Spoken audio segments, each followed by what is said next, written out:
The scent of copper and ozone always lingers long before the first technician arrives.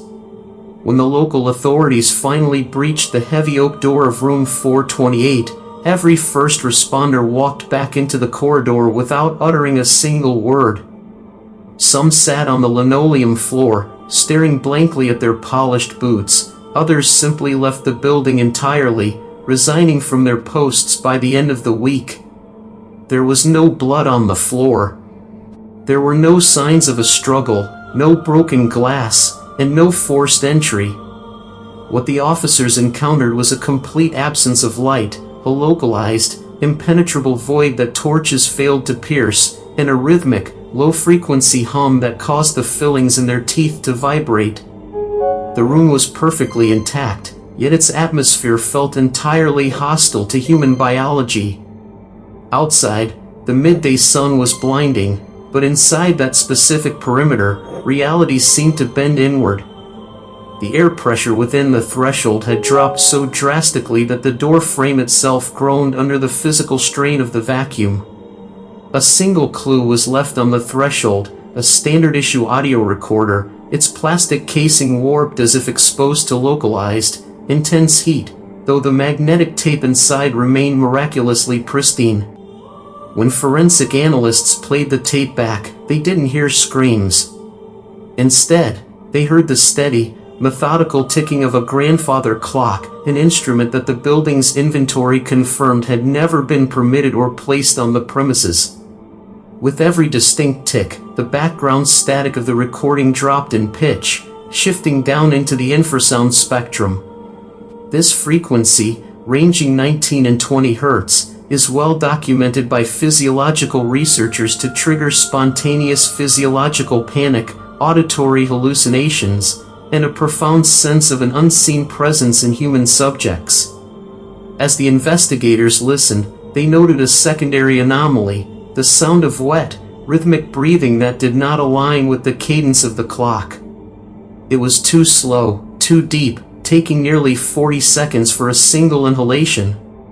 The question was no longer what had happened to the room's previous occupant, but rather what had replaced them.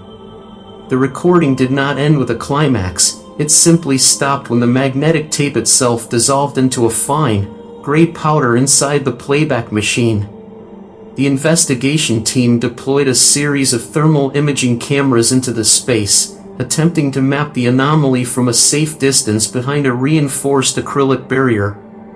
The data returned by the sensors defied standard thermodynamics. Instead of a uniform thermal gradient, the room exhibited a series of concentric rings of extreme cold. The outer ring registered a standard 21 degrees centigrade. The second ring, precisely 3 feet inward, plummeted sharply to 15 degrees centigrade. At the center of the room, where a simple writing desk stood, the temperature hit absolute limits that thermal sensors struggled to calibrate, hovering just above cryogenic baselines. A technician extended a carbon fiber measuring rod across the threshold to touch the desk. The moment the tip of the rod crossed the secondary cold ring, a sharp, metallic crack echoed through the corridor. The carbon fiber didn't just freeze, its molecular structure underwent rapid crystallization, shattering into thousands of needle-like fragments under its own minimal weight. Yet, the papers resting on the desk remained perfectly flat, unfazed by the sub-zero environment, their edges white and crisp.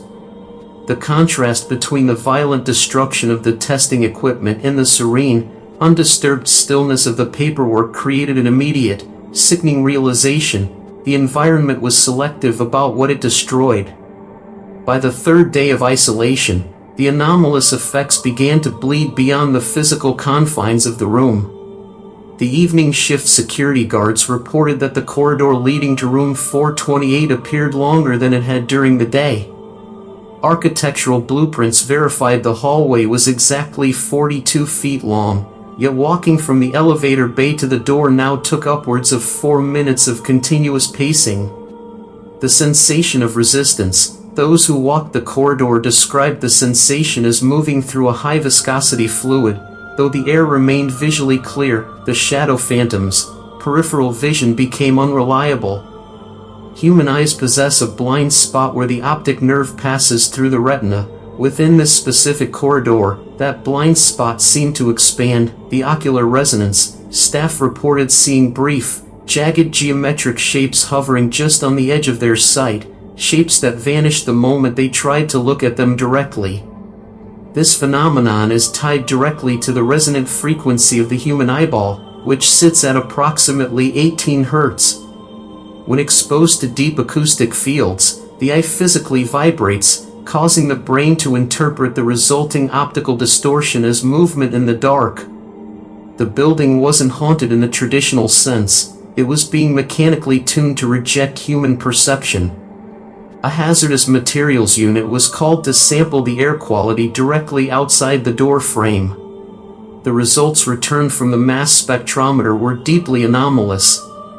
The oxygen content was normal, but the air was saturated with an impossibly high concentration of hyperreactive ozone and a volatile, airborne particulate matter that resembled carbonized organic tissue.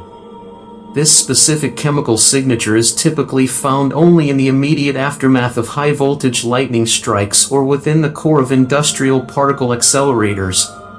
The air smelled intensely of scorched iron, a scent that triggers an ancient, evolutionary aversion in human beings, the scent of a predatory kill site. The presence of this particulate suggested that whatever had occurred inside room 428 had not merely killed the occupant, but had subjected the very air molecules to a process of molecular shearing, tearing apart organic bonds at the atomic level without generating a single spark of fire. To determine if the phenomenon was stable, a high-precision digital chronograph was attached to a mechanical winch and lowered into the center of the room. The device was programmed to broadcast its internal clock via a shielded coaxial cable to a monitoring station down the hall. For the first 60 seconds, the time stamps matched perfectly. Then, the deviation began. The clock inside room 428 began to lose time, not due to mechanical failure or battery drain, but because the actual progression of seconds was stretching. For every 60 seconds that passed in the outside world, only 42 seconds elapsed within the room's core. This dilation suggested a localized concentration of mass or energy so dense that it was warping the local spacetime metric, an impossibility on a terrestrial scale without the presence of a collapsed star or a microscopic singularity. When the winch pulled the chronograph back out, the digital display was frozen completely, yet the internal quartz crystal was found to have cracked along its natural cleavage plane, shattered by an internal stress that no mechanical impact could replicate. The biological echo was also most disturbing discovery occurred when a medical officer reviewed the health logs of the personnel stationed at the perimeter.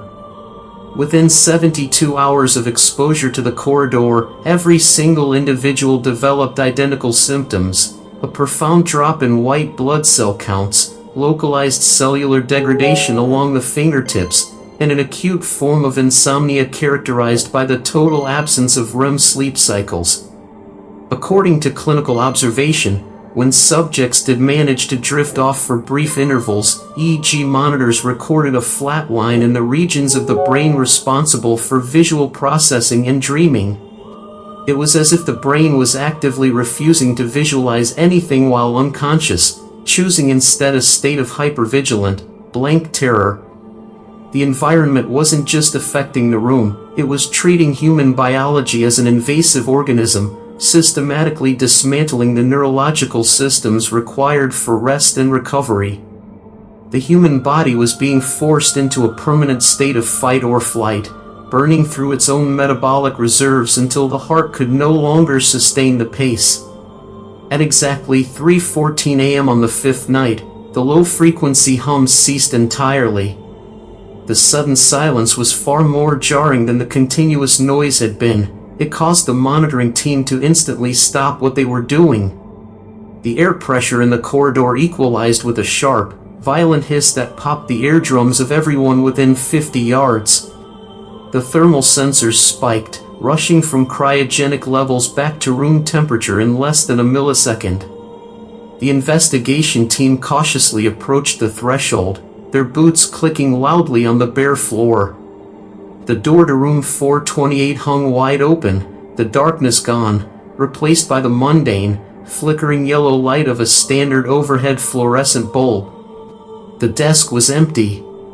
The papers were gone, but stamped directly into the solid concrete floor where the desk had once stood was a deep, flawless impression of two bare human feet, pressed 2 inches deep into the cured stone, as if the concrete had momentarily turned to soft wax, before hardening instantly back into solid rock.